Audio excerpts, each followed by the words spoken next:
గడిచిన 1.5 సంవత్సరంలో పెద్ద ఎత్తున ఇండస్ట్రీస్ వస్తున్నాయి. 21 లక్షల కోట్ల రూపాయలు పెట్టుబడులు సాధించిన ఏకైక రాష్ట్రం ఆంధ్రప్రదేశ్ రాష్ట్రం 18 నెలల్లో. ఇది కూడా వస్తే ఇంకా ఇన్వెస్ట్మెంట్ ఎక్కువ వస్తే తర్వాత సర్వీస్ సెక్టర్ కూడా మనం ముందుకు తీసుకుపోవాల్సిన అవసరం ఉంది. మనం ఏమాత్రం ఆలస్యం చేయడానికి వీలు లేదు. మొన్నటి వరకు రాష్ట్రంలో చూశారు 3 రాజధానులు, అదే మహాకుట్ర.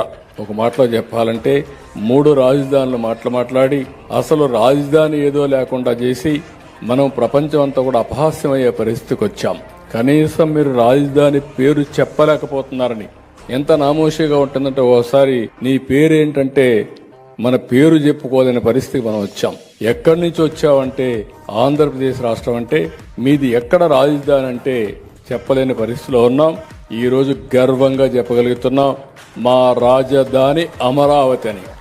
చెప్పడమే కాదు ప్రతి ఒక్కరూ గుర్తించే పరిస్థితి తీసుకొస్తాం.